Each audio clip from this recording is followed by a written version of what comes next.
Scouts Victoria respectfully acknowledges the traditional custodians of the country throughout Victoria where our activities take place today. We pay our respects to elders both past, present and emerging, and continue to recognise and embrace the important continuous history and connection to land and community of Aboriginal and Torres Strait Islanders people. Hi everyone, how you doing? In case you've never met me before, my name is Daniela Taglieri and I'm the Deputy Chief Commissioner of Scouts Victoria. Thanks for joining us tonight. It's our first session of Adults in the Tent. And I thought I might actually start tonight by sharing with you what we're trying to achieve with this. So Adults in the Tent, we recognise at the state leadership team that there is so much going on in Scouting all of the time. Yeah, between our 400 groups having their weekly program nights, to Cubbaree, to Venture, to Boost, to Scout shows, to everything that's happening. And we have so many conversations and sometimes we forget to share them. So what we wanted to do is we wanted to start a series of live videos where we share information with you on various topics. So tonight we're going to look at membership trends and we're going to look at that based on the data from census. Future topics, so in a couple of weeks we're going to look at campaign AFCI, and what happened with that. How did it go? What were the benefits? We're going to look at the adult experience survey from Scouts Australia. How did that go? What were the results from that survey? What did that tell us? And then we're going to finish off this year with an Ask the Chief. So we'd love to see you at any of those sessions, and we'd love to hear where you're from tonight. So if you're watching at home, pop in the comments on your YouTube link where you're from and put any questions in there that you like. Yeah, as we go. Welcome, Bethany, Seventh Ballarat. We'll see lots of different people pop up. If you've got a question, chuck it in there. Yeah, happy to answer. Yeah, this is about bringing adults in Scouts Victoria into the tent, giving you more information that might not be specifically relevant to your group, but it's relevant to the whole organisation. So it might be interesting and hopefully maybe even a little bit useful. Yeah, so we're going to look at lots of data tonight, right? So the census analysis from 2023. Now, a reminder that census happens at the end of March. And so this data, this is actually the cleanest data that we ever get in a year because it's the one day where people actually have decided whether people are in or out. Yeah, so this data might not look the same now, but this is what it looked like at the end of March this year. So overall, our census looked like this. So we had a decrease. Now, first of all, I actually do need to tell you that the graphs in this, the scale, as a maths teacher, I am horrified if one of my kids published one of these, but the scale looks much worse than it is. So this is our membership over 10 years, and it is low. Yeah, you can see that we've had a decline there. So it's a decline of about 5% at census day. Once we did the rollbacks, it became about 3.7 overall. Right now, if you looked at Extranet from a statewide perspective right now, from this date, it's up 11%. Yeah, so this looks bad, but it's not all bad because this is before all of the rollbacks and all that sort of stuff. But let's actually take a moment. Let's break it down into the sections. So starting with our, I love this slide. This is my favorite. And I can hear you all laughing at me from your houses. This is my favorite slide. Our gender, this is the last 4 years of our breakdown between male and female. Yeah. And our gender has stayed stable, regardless of leaving and adding and all that sort of stuff, which is pretty amazing because that's not the case in other recreational activities. So sport, for example, has seen a massive decline in female participation. Yeah, but not in scouting. So that's really cool. Yeah, but now let's look at some sections. Joey Scouts, you can see there's a small decline there. Yep, but actually really interestingly, if you remove 2 regions from this, in fact, not even 2 regions, if you remove 7 districts, we've got 49 districts. So if you remove 7 of them, Joey's grows. So there's a question there for me. What happened in those 7 districts that they actually lost so many members that it caused the whole Joey Scout section in the state of Victoria to be less. Yes, something must have happened. And how can we fix that? So, really interestingly, if you take out those 7 districts and you leave 35 districts there, Joey's grew by 9 children. That's pretty amazing. So we're doing some work there with the Joey Scout Council. And some of you, if you're a Joey Scout leader, you might have seen an email from me recently with some resources.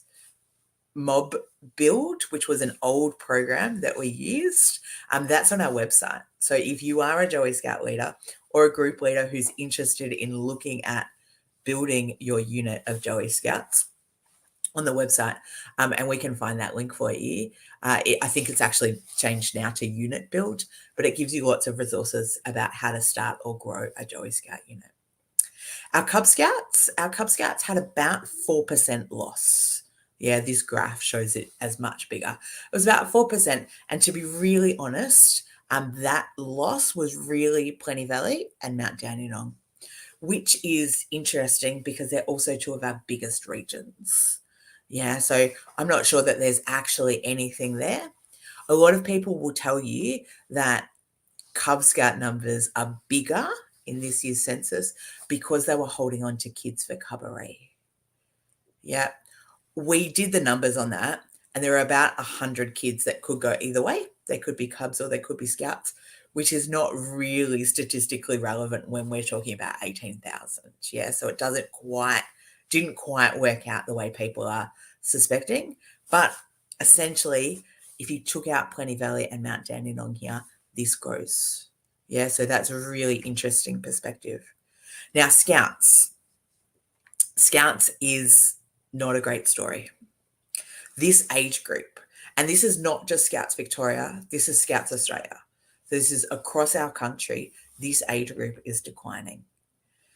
Now, you can see that it doesn't look as bad as it did in Cub Scouts, which is mostly because of the scale. Go back to Scouts for me, please. They've lost 10%. They lost 10% in the last census. And since 2020, so since COVID, yeah, they've lost 26%. And if you have a look at this graph, regardless of scale, it takes it back to before 2014 numbers. Now, there's so many different reasons that could be. Yeah, there's so many different pieces. I have a theory, and because I'm the one on the camera tonight, I get to share my theory. I actually think Scouts is the hardest section for the concept of youth leading, adults supporting. Yeah, it's that crossover piece, and I think that's really challenging for us to get right. Yeah, that's my theory. Yeah, haven't tested it, but, that's my theory. Shout out, while we're here, there were a number of districts that actually grew Scout numbers. So if the state lost 10% of Scouts, a couple of shout outs, Geelong region, yeah, amazing. So anybody here from Geelong region, your Scout numbers were great. Also Sunraysia district, Hume district, and South Gippsland, you grew your Scout numbers in a time when the state and the country were losing Scout numbers. So I'd be really interested to hear how you think you kept and grew those Scout numbers, because obviously you were doing something right. Tracy. I'm assuming that Tracy's agreeing about the youth leading, adult supporting piece. I think we go one of 2 ways. We go, you're meant to run this, so off you go and run it, and we end up with boring nights because the kids don't have the skills, or we default to a bit sort of Cub leader and do a bit more of the work ourselves rather than really scaffolding what we want. It's a really interesting challenge. Looking at our venturers, our venturer numbers were really interesting. We have a number of venture units, and I say a number, it's not a huge number. We have a couple of venture units that operate in schools as a subject. When you take those school subject-based venture units out of this mix, out of this graph, venturers grew.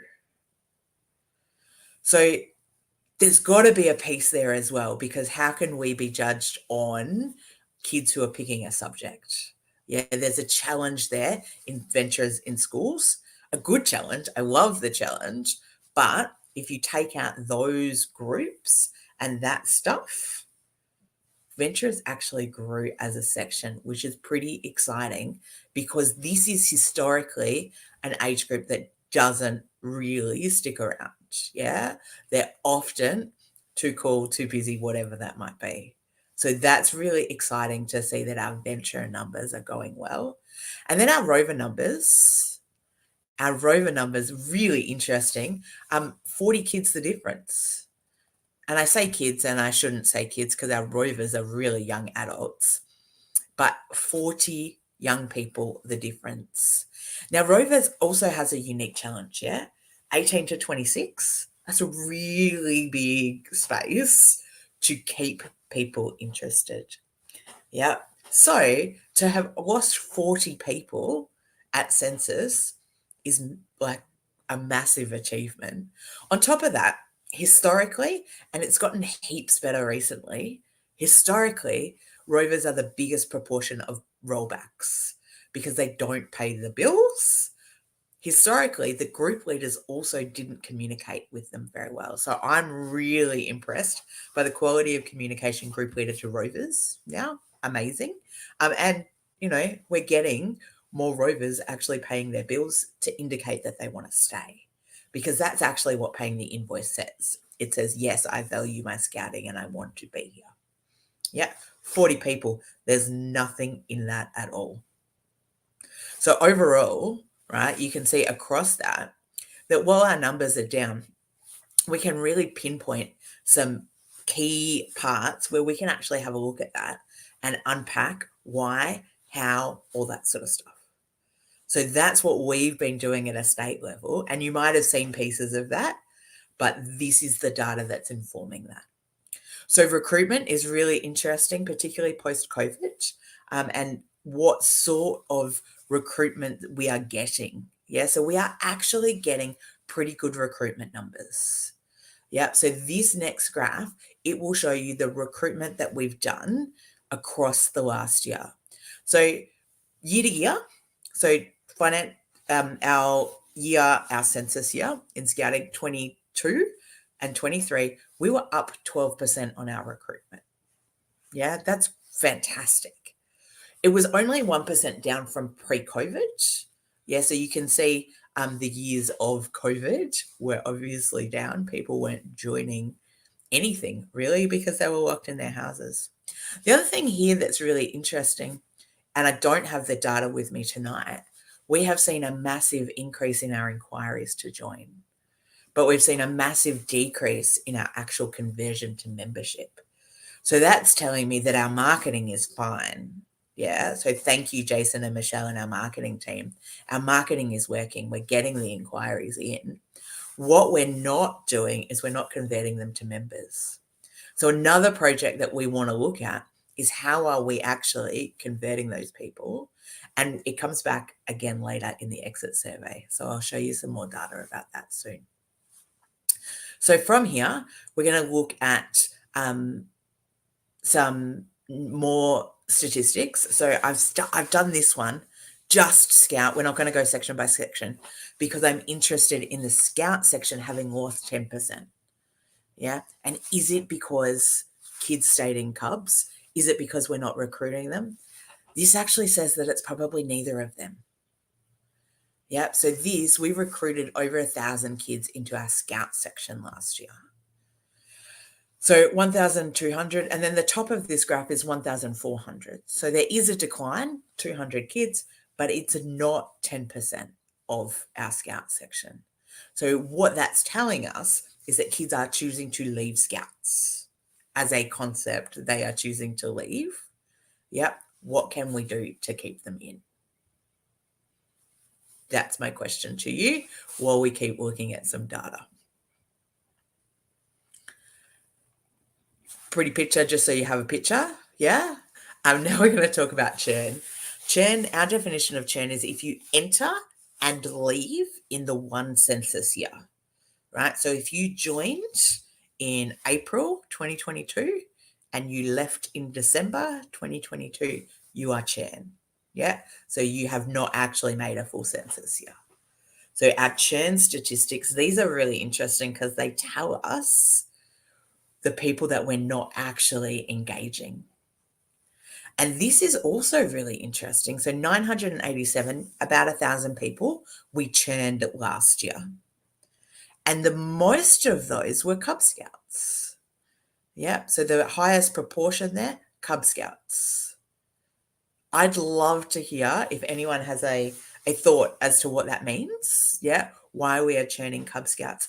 And interestingly, I find it interesting, why we're not churning Venturers and Rovers. Yeah, I would have actually expected a higher churn there. Friends come, check it out, do a term, leave. Yeah, that was my thinking. So I'm fascinated that our Joeys and our Cubs have more churn than our Venturers and our Rovers. Yeah, hopefully we'll have lots of great feedback out of what you're thinking or you're listening to me, and we'll be able to use all sorts of different ideas to have a look at this in greater depth. So from our churn, we're moving in to an actual trend line. Yeah. So overall, since COVID, it's increased by 5%. Yeah, our churn has increased since COVID, but you can see across here that our churn has always existed. So it's not a COVID factor. Yeah, it has increased, but 14% in 2016. Yeah, and it's up and down. We're not going to count 2021 because, it was crazy. But now we're up at 20% of our churn, which is a number that we don't want to be at. We want to bring that back down.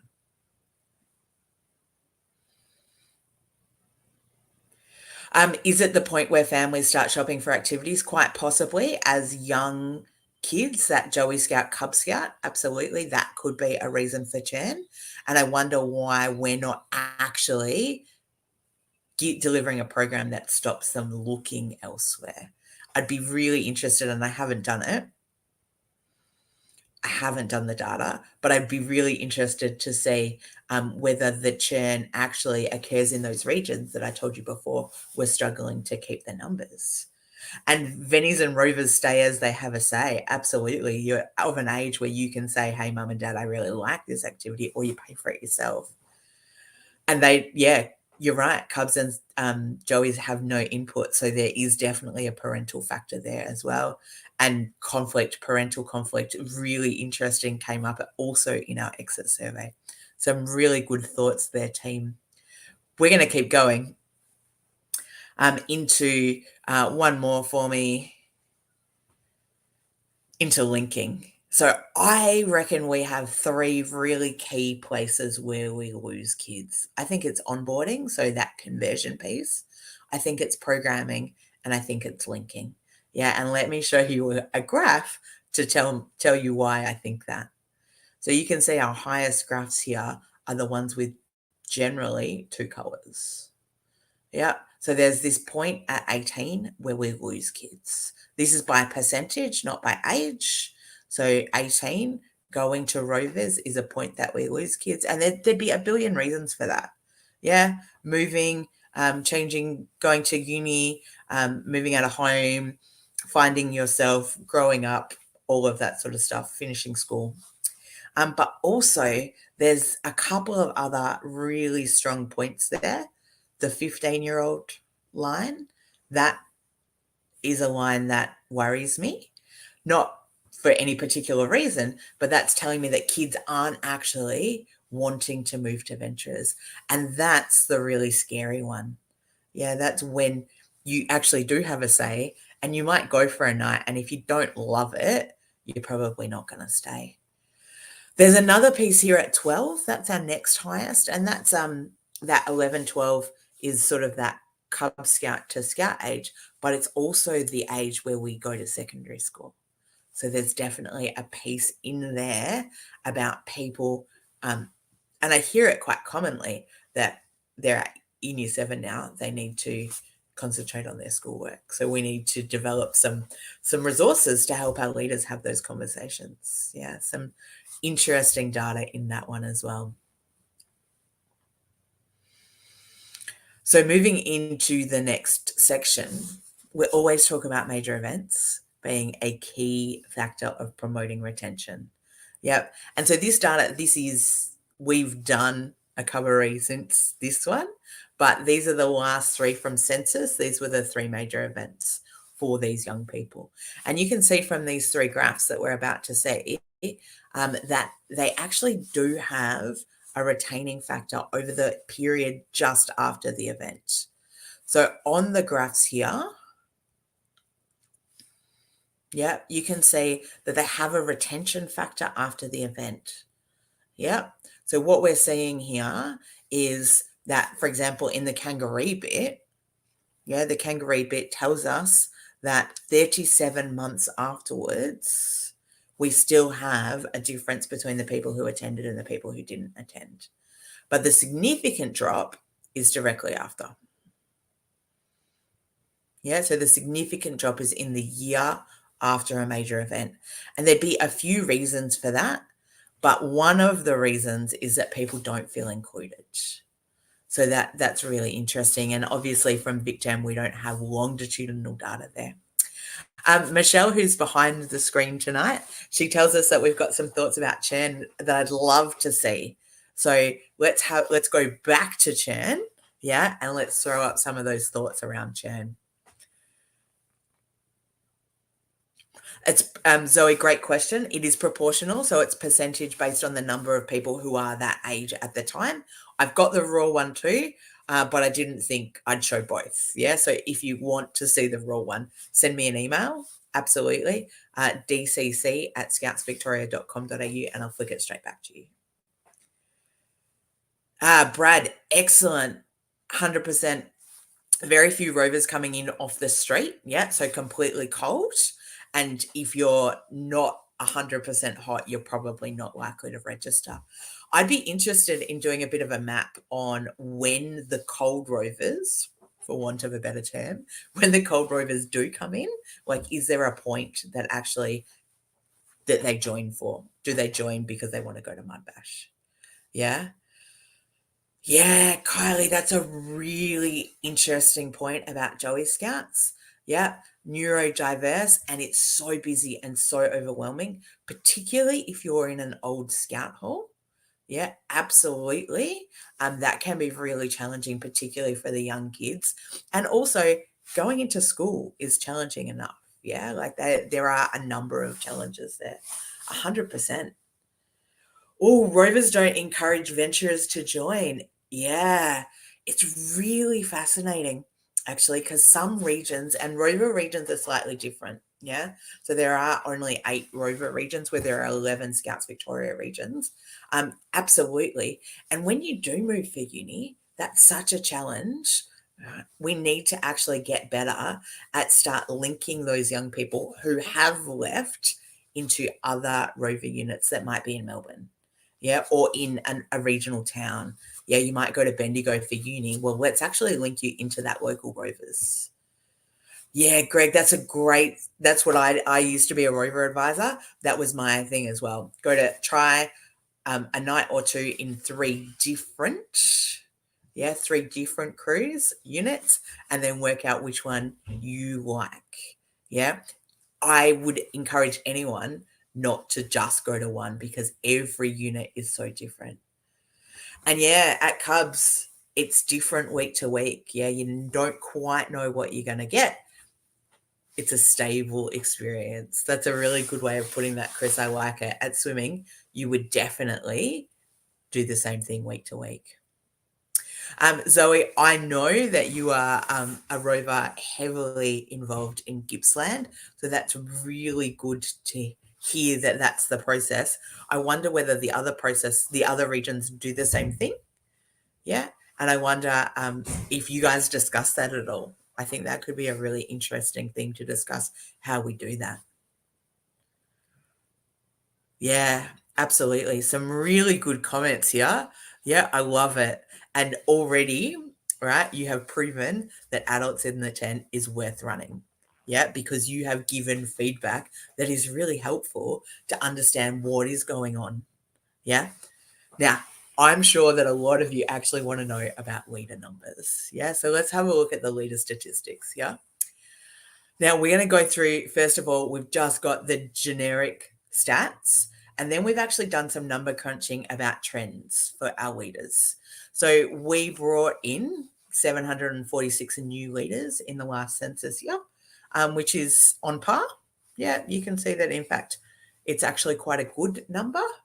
Yeah, overall. However, in our next graph, we removed 840. Now, in general, like that's nearly 1 for 1, but we are finding that we do need to recruit more to make up for the exit. Now, I think this 844 and 840 in the last 2 years, there's a whole bunch of complexity when looking at those numbers. Yeah, COVID was so hard. It was ridiculously hard. Yeah, so that's got to have something to do with our leader exits as well. Now, in the next set of data that I'm going to show you, I just wanted to touch base on what we called the growth markers. So we analysed each of the districts, so 49 districts in the state, and we looked at 3 growth markers. Yeah. Just because you've got a loss of leaders this year doesn't mean that you are losing leaders all the time. So we looked at a 10-year trend, a 5-year trend, and this year's census growth. Yeah, so those are the 3 growth markers we use for the next set of statistics, just so that you know. And this is a table of our 49 districts. Yeah, so 55% of these districts had growth somehow, some way. Yeah, and you can see here that there's a whole bunch of different stats there that actually show us all sorts of different things. So we have 5 districts. You can see just that second last line, 5 districts in our state that had growth across all 3 trend markers, so 10%. So massive shout out to Geelong Peninsula, Moonee Valley, Manningham, Hume, and Merribeck Darebin. Yeah, so they have grown over a 10-year trend, a 5-year trend, and their leaders' numbers grew in the last census year. So the question for me is, what can we learn from those 5 districts about how they are supporting, inspiring, empowering, encouraging their leaders to do as well as they're doing? So those are the 5 standouts for me. 55% of our districts had a growth marker and 45% didn't. Yeah, so that's an interesting stat in itself. So let me pull that apart for you. So essentially, 29% of our districts had either 5-year or 10-year or both growth, right? That's a great number. Yeah, so that 29%, that's fantastic. 27% of our districts grew this year. Yeah, these are good statistics. Yeah, this is good stuff. And it actually tells us where we can learn stuff. Right? It tells us which districts are working in some sense. Yeah, not saying that everything is perfect, because it never is in a Scout district, let's be honest, but something about these districts is working. And for the 45% that it's not, how can we help them do that? And there's a few projects that Scouts Victoria is looking at the moment to help DCs who are really the owner of their patch. Yeah, districts are the heartland of scouting, in my opinion.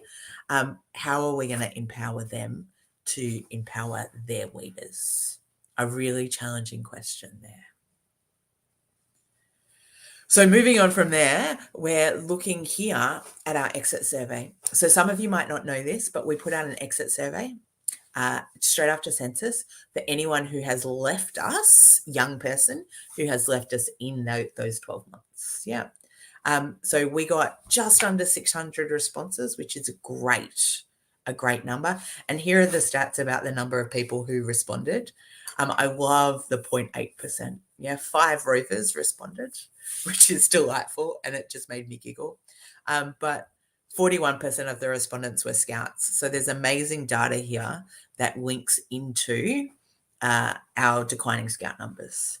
So what I want to show you now is some of the feedback that they gave us. So about 177 people told us that the program was boring or not enjoyable. And equally, about 177 people told us that there were too many other commitments. There's not a lot we can do about too many other commitments except make our program amazing. Yeah. But we can do something about the program was boring or not enjoyable. Our next step here is to cut that up and go, okay, well, those 177 people, what section are they from? Because if that's the Rovers telling us that, that's a problem, given that the Rovers really do have ownership over their program. 75 people, so 13% said poor communication. Yeah, 75 people roundabout said the leaders, full stop. Yeah.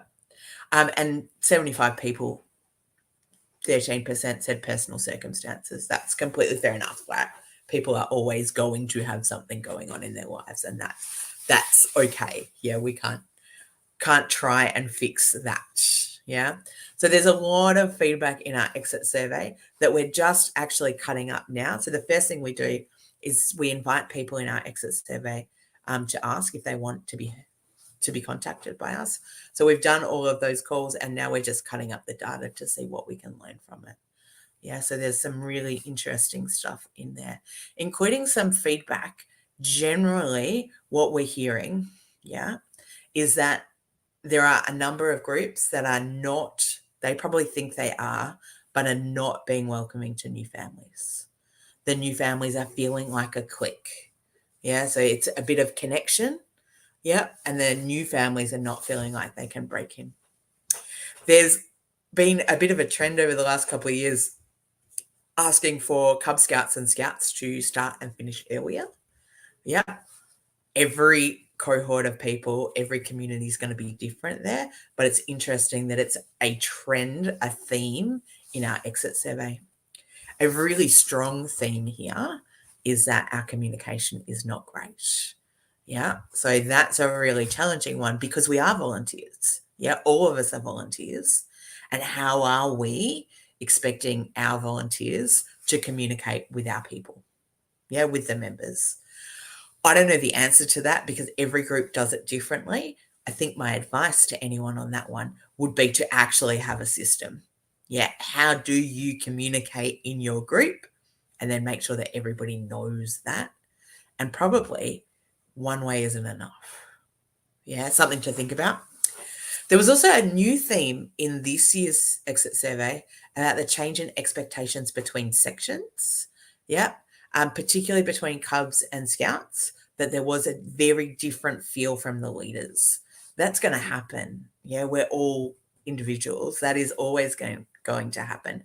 But it would be worth us considering, particularly if you're a group leader on this call, thinking about what does that look like for our new families? What are the transitions between sections?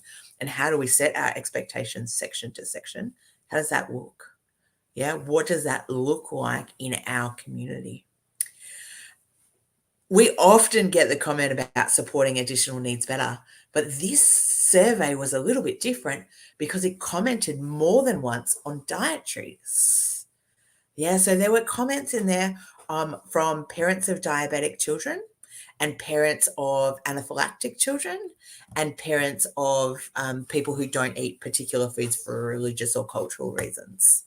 Yeah, so it's really interesting because when I see additional needs, I often think neurodiverse and those sorts of additional needs. But this survey really talked about food. Fascinating, because I thought that was something that we probably were nailing. Yeah, but the survey tells me that it's something that we need to think about. Yeah, some really interesting things there. Yeah, lots of feedback. Here are 4 comments that I pulled directly out of the survey. Yep, none of these are identifiable. And one of the challenges of this survey before we cut it up and send it to RCs, etc., is to make it not identifiable. So you can't see people being mean to particular leaders for whatever reason.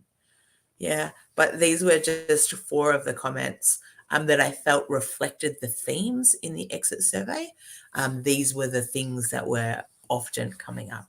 Yeah, so I thought they were worth sharing with you. Now, my last point tonight is in the exit survey, we ask our respondents on a scale of 0 to 10, how would you recommend scouting to other people? Remembering that this is 600 people who have left us. Yeah, they have chosen to not be Scouts anymore. Our average score is 7.33, which is actually pretty cool. Yeah, so that means 7 out of 10 people in these respondents would recommend scouting, is one way to look at it. Yeah. Or generally, it's actually they're not leaving because they hate us. Having said that, there were a fair few zeros, but there were an equal number of tens.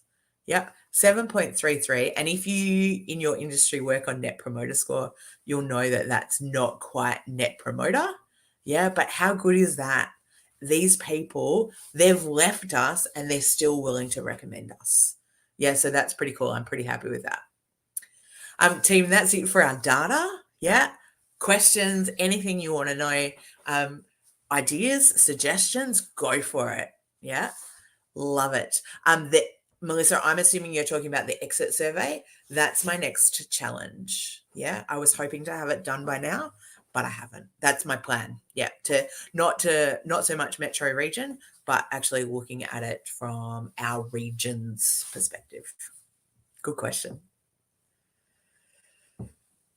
Oh, average age of our leaders. That's a great question. And I can't tell you. Yeah. I can tell you because this stat is in my head that the average age of our leaders at Cubbery was 44. Yeah. I don't know why that's a statistic that stayed with me. Yep. Our leaders, I don't know how long they stay on average, but our young people stay on average for about 2.5 years.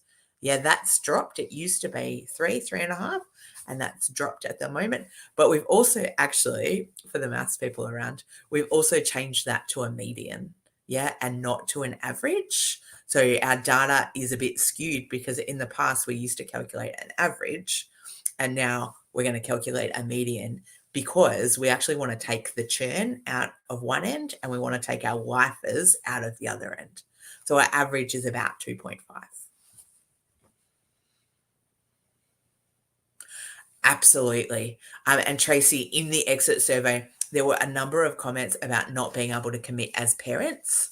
Yeah, that they felt bad. They liked scouting, but they felt that they couldn't commit and therefore they shouldn't send their kid if they couldn't commit, which is really interesting.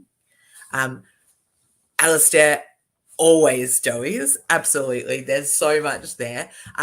The 7 districts is really the point for me. And I know those districts have started working on how they can grow their mobs units. Sorry, please don't yell at me. To actually get more young people.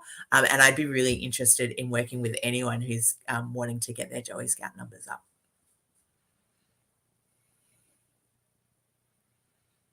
Yeah, I actually, so 100%.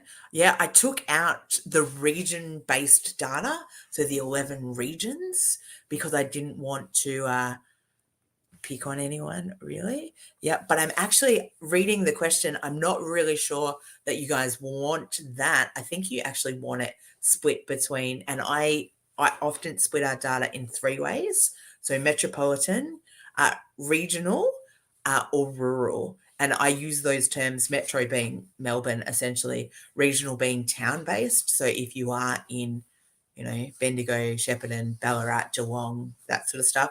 And then our rural being our people who don't actually, our who aren't in town, like cities kind of thing. Absolutely. Yeah, some really good data, some really good questions there. And it's not data that we often pull out like that. No, don't be sorry.